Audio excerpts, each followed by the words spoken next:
how to instantly make your relationship work. Whoa, this is a hot one. People have asked me for this because they come over to the office and they tell me, my relationship is not working, doctor. My relationship is not working. Can you fix us? My relationship is not working. So I can tell you how to instantly make your relationship work. But before I do that, subscribe to the channel because the content that we're publishing lately is absolutely on fire. As you have noticed if you've been watching our videos, the channel is growing exponentially. I'm really excited about this. And the most important thing is that you put your comments and questions below so that we can enter into a dialogue. You see, the whole point of this is to have a dialogue, not a one-way monologue, but you express yourself by putting your comments below, and that's how we can interact that way, okay? So that I can see what you're interested in, and we can debate some issues, and I can present some different points of view that will create growth for all of us. Now, going back to your relationship, and the question is how to make it work. If you're in a situation where you say to your friends, hey, I don't know what's going on, my relationship is not working. Have you ever heard of that expression? Maybe a friend of yours told you that. Maybe you're having a beer with your buddy, and he asked you, hey, what's up, man, with the woman? And you say, I don't know, man, it's just not working out. It's just not working. Or maybe you're at the hairdresser and your hairdresser asks you, oh, I heard you're with a new guy, and how is your relationship going? And perhaps you said, I don't know, it's not working.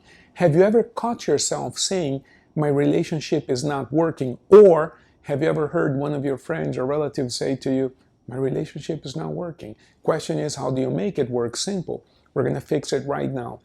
When something is not working, the first thing that we need to know is what is the purpose for that something. If I show you a knife and I say, this knife is not working, and you tell me, oh, this knife doesn't cut, and I would say, why are you asking me that? You say, well, because the purpose of a knife is to cut. And if you tell me the knife is not working, it's because it's not cutting. It's not fulfilling its purpose. I tell you, no, but the purpose for me, this knife is just a tool that I use to spread putty around the window. Well, it's working for that. So the notion of something working or not working is entirely contingent or dependent upon its purpose. Now, most people don't think about the purpose for a relationship or for their relationship. What purpose does it fulfill in your life? In general, what is the purpose of a relationship? So let's go through a few examples of purposes. This is not a complete list, and your purpose may not be on this list. I'm just giving you an example. Purpose number one, reproduction. So traditionally, people thought of marriage and relationships as a venue through which to reproduce. So that's one example. We get a man and a woman get together to have babies, to populate the earth, to increase our family, right? That's one purpose. So in the old days, if a couple couldn't have children, that was a valid reason for a divorce, because the purpose of marriage is to have children. We are not having any children, therefore this marriage is invalid. Let's annul the marriage. And this has been a part of religions, a part of societies forever, because the purpose was considered to be having children. That's one example. Another example, you might say to me, well, we don't want children. The purpose of the marriage is for us to complement one another. Okay, what does that mean? It means that I have some deficiencies within myself, and those deficiencies are in areas that you seem to be really good at. So for instance, perhaps I'm not really good with house chores. I don't like to do it, I don't care to do it, but you're really good organizing the home. I need to live somewhere. So what we're going to do is join forces. And because you're good cleaning the house and I'm not good at it, that serves me. Now, it happens to be the case that you're not good maintaining your car, and I'm a really good car mechanic. So what we're going to do is you clean the house for me, and I take care of your car. You see, we complement. And now this example is a little bit sexist. It's a little bit superficial, but I think it illustrates what I mean by complementing. When we talk about complementing, we're talking about filling voids. We're talking about performing tasks and doing things for us that we cannot do for ourselves. Nothing wrong with any of this. It's not wrong to want a marriage to reproduce. It's not wrong to want to be complemented by a person that can do things that you cannot do. None of this is wrong. I'm just explaining that the purpose is different, and you have to think about what the purpose is for you. Another couple might say to you, well, the purpose is to feel understood. Life is hard, and we help each other. We help each other. That's similar to complementing, right? Another couple might say, no, the whole point of it is to feel understood. My husband gets me, my wife gets me. And what do we mean by that? Well, they understand me. And usually when we build a whole life around the fact that one person can understand me, is because we find ourselves to be really hard to understand. We find ourselves to be really weird. Nobody gets me. Now I found that one person who presumably gets me, of course I'm in love, and of course that's my person, of course that's going to be the rest of my life, because I finally found one person who gets me, because I'm so weird and different and odd, but this one person gets me. So it gives us the illusion that we love one another, right? So if that's a mutual thing, we got a deal, we have a marriage, I say a marriage in the spiritual sense of the word, meaning that, we get one another, we understand each other. And so the purpose there is just to understand. And you might have a list of purposes for which a relationship might happen, and the list could be really long. I gave you 3 examples really quickly here, though only to illustrate where I'm going with this. Now, what I want to illustrate here is that none of those purposes assures you of a long-term relationship. Because if I say to you that my purpose for being in a relationship is to make babies, I'll make a few babies with you, but tomorrow I'll make a few more babies with that other person. You see what I'm saying here? In other words, if the purpose is only to propagate the species, we can do that with multiple partners.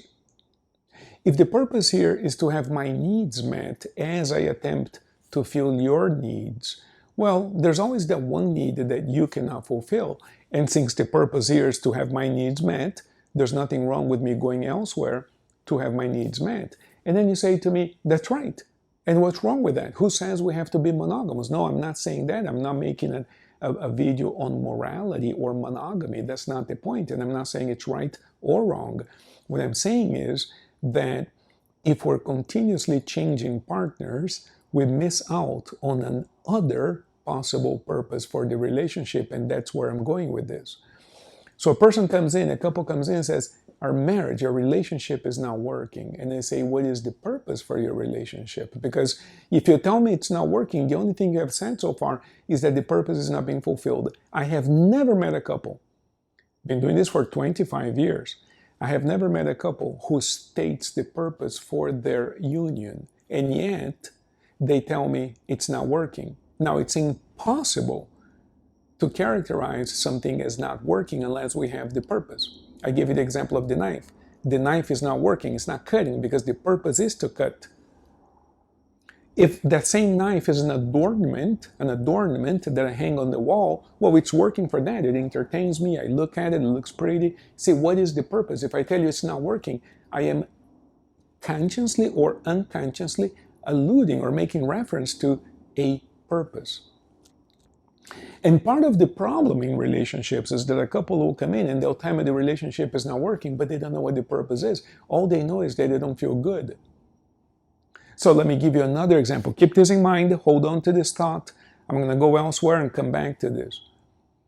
Suppose you don't know anything about physiology or exercise or anything, and I take you to a gym, and you have never seen a gym. You have no idea what it is, and I tell you to lift weights. After a while, it hurts like crazy, And you say, why should I put myself through this? And I tell you, oh, because you're going to grow muscles. Who cares? Suppose you don't know anything about that. Pretend you're an alien from another planet, and in your planet there's no weightlifting, no gyms, nothing like that.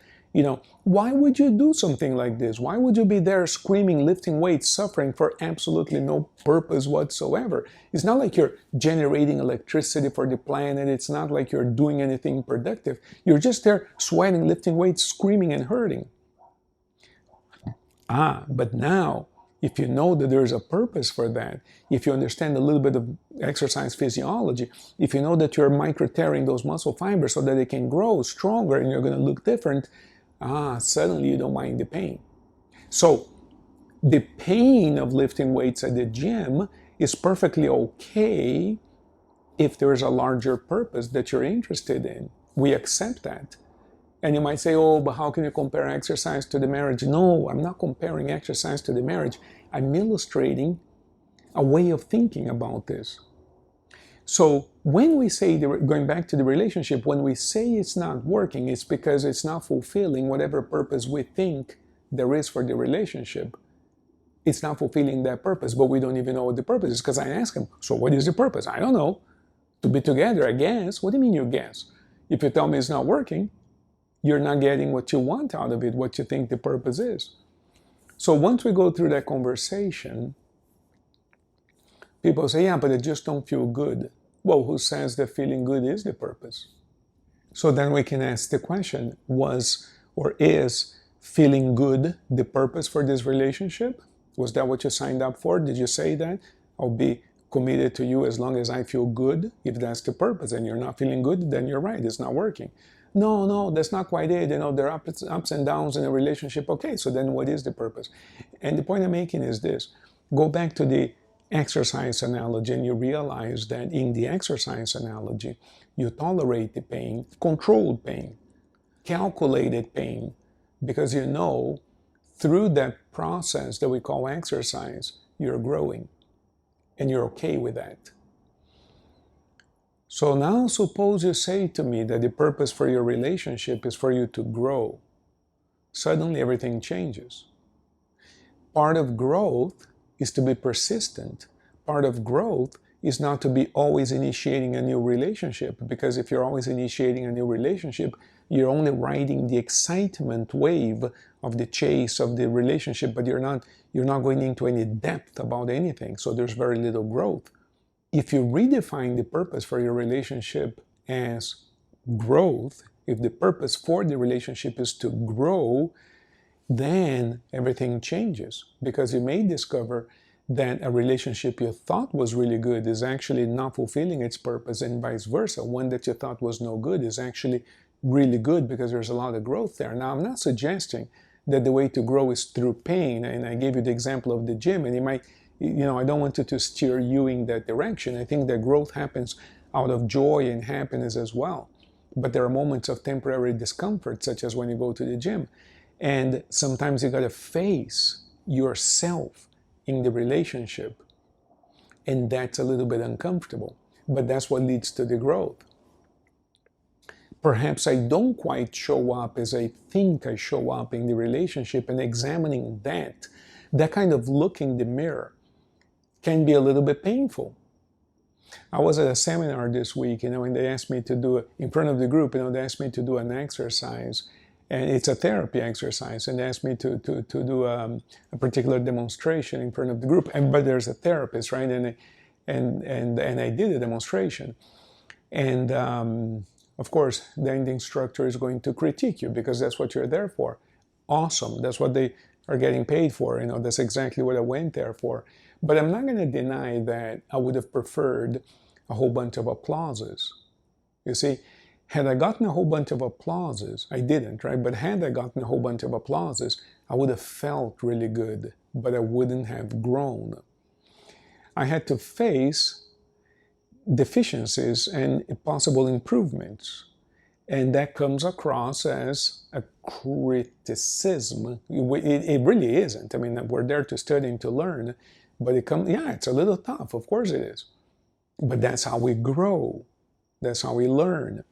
So you have to ask yourself, so if you're in a position where you say, my relationship is not working, take a moment to ask yourself, what is the purpose for this relationship? What is the purpose? You have to start with that question. And I have never met a couple in therapy, 25 years, who can state their purpose right off the bat. It's unconscious. You think you know what the purpose is, but you got to take some time to dig into yourself. And because you see, when you think the relationship is not working, we all do the same thing. We all project, she's not the right woman, he's not the right man. Well, are you the right person? In other words, so the growth comes when we look at ourselves, not when we look at the other person. So here's the point. Ask yourself, what is the purpose for your relationship? If your purpose is only to have fun, there's nothing wrong with that, so long as it is explicitly stated. In other words, you're both in agreement. Our purpose for this relationship is to have fun.